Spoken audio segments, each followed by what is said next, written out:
नमस्कार, India TV पर आप सभी का बहुत बहुत स्वागत है। इस वक्त मेरे साथ एक बहुत ही खास मेहमान है, विश्व हिंदू परिषद के अंतर्राष्ट्रीय अध्यक्ष श्री आलोक कुमार जी।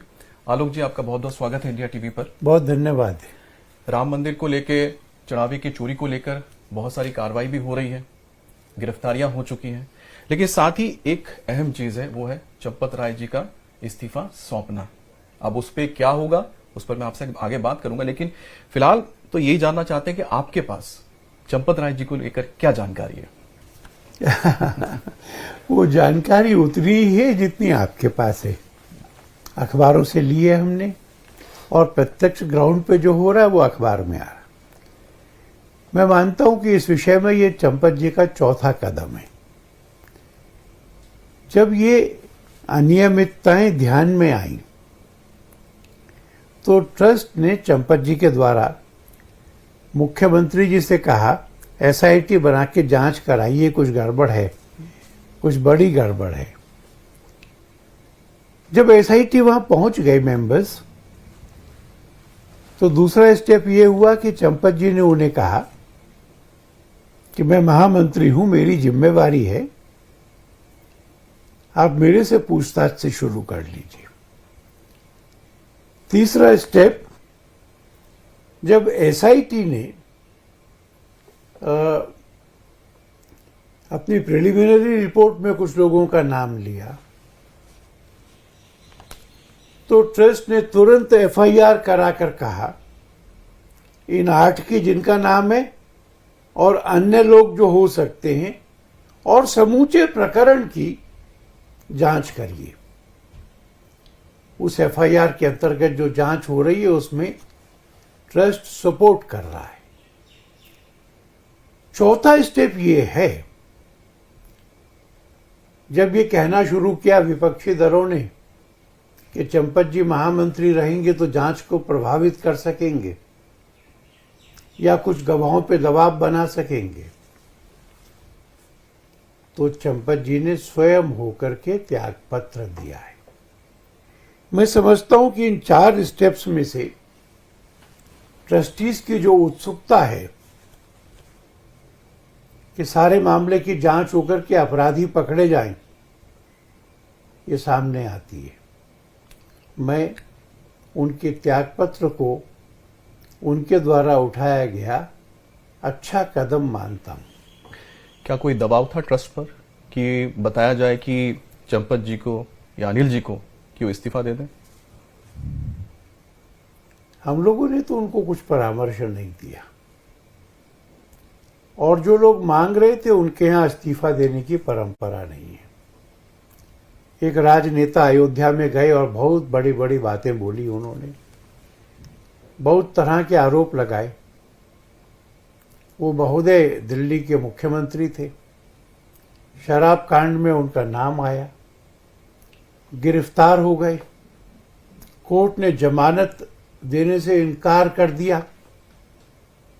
तो उन्होंने कहा कि मैं जेल में भी मुख्यमंत्री रहूंगा और जेल से सरकार चलाऊंगा।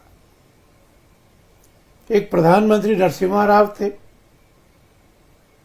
जब सरकार अल्पमत में आ गई तो झारखंड मुक्ति मोर्चा के सांसदों को अपने घर बुला करके पैसे दिए, बात खुल गई, त्यागपत्र तो नहीं दिया। राजीव गांधी पर बोफोर्स के नाम से 64 करोड़ की दलाली का आरोप, उन्होंने त्यागपत्र नहीं दिया। राहुल गांधी, सोनिया गांधी जी अपनी ही पार्टी के नेशनल हेराल्ड और उसकी संपत्ति को षड्यंत्र से अपने नाम करने का अभियोग भुगत रहे, जमानत पे हैं, त्यागपत्र नहीं दिया। चंपत जी ने त्यागपत्र दिया है। दिलवाया नहीं गया है? हमने नहीं कहा उनसे।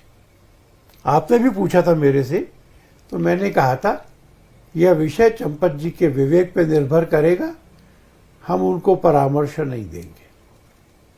अब चंपत राय जी तो उपाध्यक्ष भी हैं विश्व हिंदू परिषद के, क्या वो रहेंगे? सिचुएशन फ्लूइड है, डे टू डे बदलती है। जब जैसा लगेगा वैसा हम विचार करेंगे। आप अध्यक्ष हैं, आप क्या समझते हैं? जब ऐसा लगेगा तब विचार करेंगे।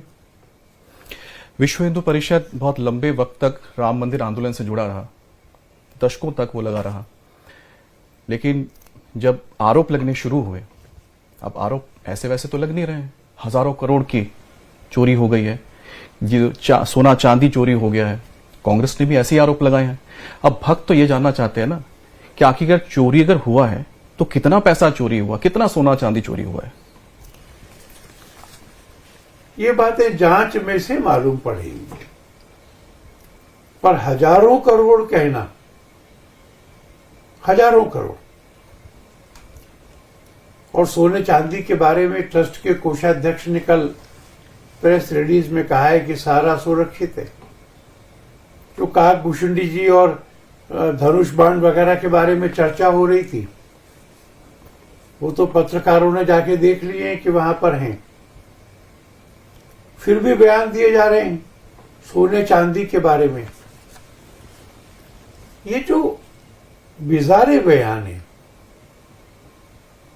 किस आधार पे दे रहे हो? भारतीय दंड संहिता में, अभी भारतीय न्याय संहिता में 353 धारा में अफवाहें फैलाना, ऐसी अफवाहें जिनसे उत्तेजना होती है, सनसनी होती है, समाज के विश्वास टूटते हैं, ये अपराध है। और जिसने हजारों करोड़ कहा है, जिसने सोना चांदी की व्यापक लूट कहा है, हम चाहेंगे कि उन पर पुलिस बुलाए और उनसे कहे कि तुमने हजारों करोड़ की चोरी कही है, इसका आधार बताओ। और कोई आधार है नहीं, उनके पास भी नहीं हो सकता, तो ऐसे र्यूमर मॉन्गर्स के खिलाफ भी एफआईआर होकर के उनको भी दंडित किया जाना चाहिए। अगर आपने पूछा मेरे से कितना पैसा चोरी हुआ, तो इसके विषय में मैं कुछ अंदाजा नहीं लगा पाऊंगा। ये ऑब्वियस है कि वो हजारों करोड़ नहीं हो सकता, ये ऑब्वियस है कि वो सैकड़ों करोड़ भी नहीं हो सकता।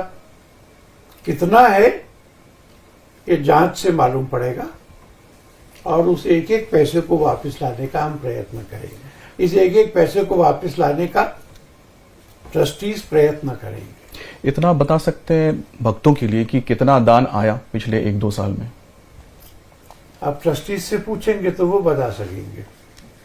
अच्छा, टिन्नू यादव गिरफ्तारी हो चुकी है, बहुत करीबी हैं चंपत राय जी के, अब उसके खिलाफ तो कार्रवाई हो गई है। अब चंपत राय जी के करीबी होने के नाते क्या उन्होंने उनको बचाया, क्या उनको संरक्षण दिया? अगर दिया है, क्योंकि आप वकील हैं, तो क्या चंपत राय जी के ऊपर भी कार्रवाई होनी चाहिए उस लिहाज से? चंपत जी ने बचाया होता तो वो गिरफ्तार क्यों हो जाता? मैं नहीं समझता कि चंपत जी ने बचाया। किसी ड्राइवर के दोष को मालिक पे मरना, और कोई रास्ता नहीं है लोगों के पास में ना, क्योंकि उनका परिवार नहीं है, बच्चे नहीं है, पत्नी नहीं है, तो कह रहे हैं कि चंपत जी का ड्राइवर भ्रष्ट है, तो उसको गिरफ्तार किया है, इंक्वायरी होगी। और चंपत जी पे जो आरोप हैं, चंपत जी उसकी भी इंक्वायरी करने में सहयोग देंगे। सबकी जांच कर लो, जिसका दोष निकलेगा उसको सजा मिलनी चाहिए। एक आंकड़ा आया मीडिया में, आपने भी देखा होगा, 27 अप्रैल से लेके 5 जून के बीच में सीसीटीवी खंगाले गए। अब उसमें देखा गया कि 70 बार या उससे ज्यादा बार चोरियां हुई हैं। अब इसके बाद बताया जा रहा है कि चंपत जी को इस बारे में बताया गया, लेकिन कार्रवाई नहीं की, उन्होंने कदम नहीं उठाया। ये सब बातें जांच का विषय है। और मैं ये जानता हूं कि ट्रस्टीज को ये बात ध्यान में आई होगी, जून के पहले सप्ताह उन्होंने इसमें तुरंत 2 तरह की कार्रवाई की। ऐसे सब लोगों को बुलाकर पूछताछ की। उनके घर जाके पैसा रिकवर किया, लगभग 80 लाख रुपए,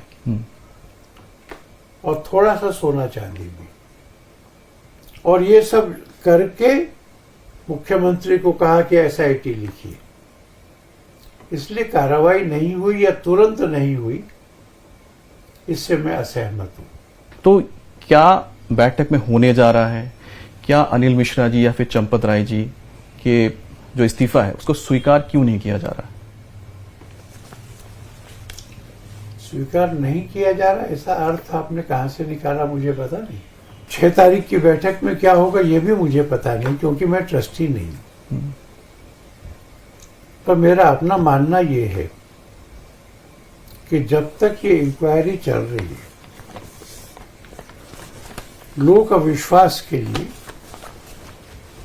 इन इस्तीफों के पक्ष में सोचना चाहिए।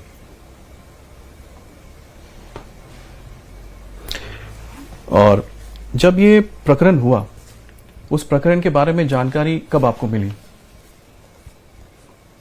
मुझे कब मिली?